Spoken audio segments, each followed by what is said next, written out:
Hello, नमस्कार दोस्तों। आप सभी दोस्तों का आपके अपने इस YouTube चैनल पर हार्दिक स्वागत है। दोस्तों, आज के इस वीडियो में हम बात करेंगे कि जैसे कि हमने शुरू किया है ये सीरीज, जयपुर के जो पर्यटन स्थल हैं उनके बारे में हम आपको जानकारी देंगे। तो आज हम बात करने वाले हैं कि जो हवा महल की सबसे पहले आज हम बात करेंगे। तो हवा महल एक तरह से कह सकते हैं कि हमारी जो जयपुर सिटी है, ये राजस्थान राज्य की जो राजधानी है, इसका जयपुर सिटी का एक तरह एक हार्ट है। ये एक धड़कन है उस इससे जो राजधानी की, और हम इसको एक बोल सकते हैं कि ये जयपुर का एक हार्ट है, यानी कि ये जयपुर के जो हृदय में के अंदर बसा हुआ है और बड़ा ही शानदार है। और इसका जो हवा महल है, इसका निर्माण करवाया था सन 1799 के अंदर सवाई जो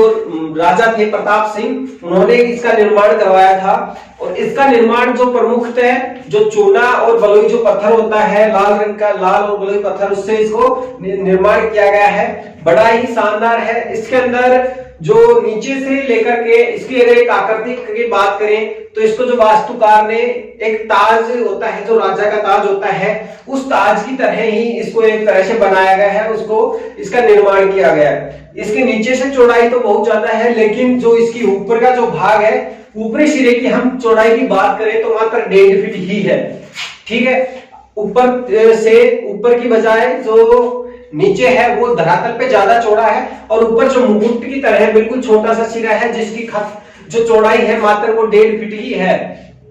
अब हम बात करते हैं कि जो इसका निर्माण वास्तु करने वाले कौन थे। जो इसका निर्माण करने वाले जो वास्तुकार थे, लालचंद उस्ताद थे। इन वास्तुकार ने इनका डिजाइन तैयार किया था, और इसकी रूपरेखा तैयार करने में उनकी ही महत्वपूर्ण भूमिका रही है। अब हम बात करते हैं कि इसके अंदर जो झरोखे लगे हुए हैं, 753 झरोखों का निर्माण किया हुआ है इसके अंदर। और ये झरोखे हैं,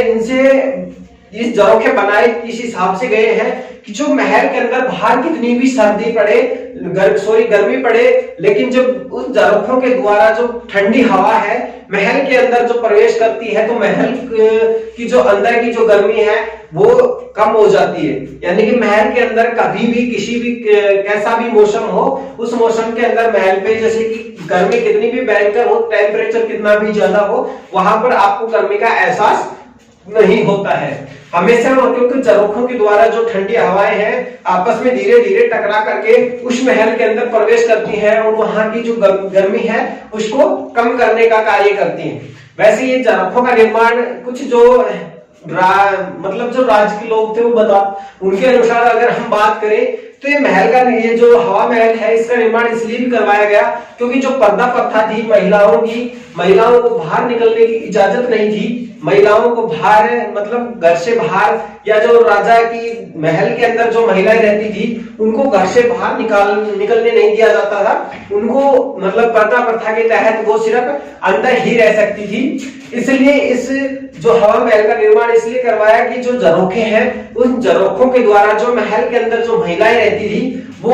उन झरोखों के द्वारा जो बाहर का जो जीवन है, प्रजा का जो जीवन है, जो एक दैनिक दिनचर्या की जो क्रियाएं क्या क्या होती हैं, वो उन क्रियाओं को जान सके, उन क्रियाओं के बारे में उनको नॉलेज हो सके कि बाहर की जो जनता है वो कैसे किस प्रकार से रहती है, उनके महल के अलावा उनकी क्या दिनचर्या है, वो किस प्रकार से वो उनका खुद का जो कार्य है वो करती है। इसलिए इसका जो निर्माण किया गया था।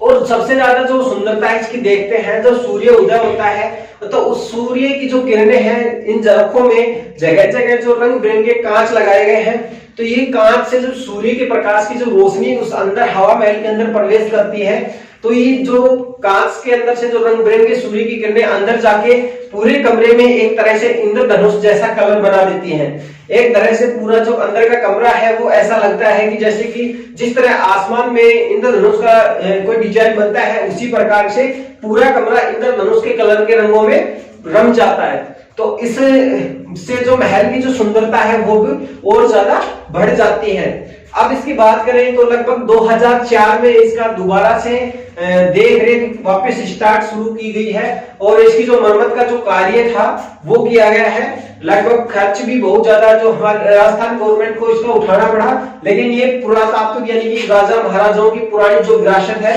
इनको संभाल के रखना है, क्योंकि जो पुरानी जो विरासतें हैं जो पुराने लोगों ने बना दी गई हैं, वो आज की जो पीढ़ियां हैं वो उनको नहीं बना सकती, इसलिए उनका जो संरक्षण करना है वो बहुत ही आवश्यक है। तो इस प्रकार से जो अंदर ये एक तो मुख्य रूप से जो सिटी पैलेस है उससे भी जुड़ा हुआ है, और दूसरा इसकी दूसरे तरफों की तरफ से अंदर की तरफ देखते हैं तो जंतर मंतर, सिटी पैलेस है, उनका नजारा हमें हवा महल से ही देखने को मिलता है। तो आज के इस वीडियो में इतना बात कर रहे थे कि जो जल महल है, और अब साथ में एक छोटी सी रिक्वेस्ट और करेंगे दोस्तों आपसे, आप किसी भी पर्यटन स्थल पे जाए घूमने के लिए तो वहां किसी भी प्रकार का जो कचरा वगैरह है, मतलब किसी प्रकार का कचरा है वो नहीं फैलाएं, और ना ही वहां पर जैसे आप किसी भी प्रकार का खाद्य या पीने का पदार्थ पीने के बाद में कचरा पात्र के ही अंदर कचरा समाए, और वहां की जो ये प्राकृतिक जो अपनी विरासत है, पुरातत्व की जो विरासत है, इसके साथ किसी प्रकार की छेड़खानी ना करें, ये भी हम आपसे अपील करते हैं। वीडियो हमारा पसंद आया हो तो वीडियो को लाइक जरूर कीजिएगा, और साथ में चैनल को सब्सक्राइब जरूर कर लें, और एक धीरे धीरे हम आपको जो हमारे जो मोस्ट इंपोर्टेंट जो पुराने स्थान है या पर्यटन जो केंद्र है उनके बारे में नॉलेज देते रहेंगे, और साथ में धीरे धीरे हम उनकी कभी कभी आपको जो है वहां के जो वीडियोज हैं जो लोगों के द्वारा कचरा फैलाया जाता है उसकी भी साथ में जो उसकी प्रमुख जो चीजें होती हैं उनके बारे में भी हम आपको विस्तृत रूप से बताते रहेंगे। तो दोस्तों आज के इस वीडियो में इतना ही, मिलते हैं एक नए वीडियो के साथ।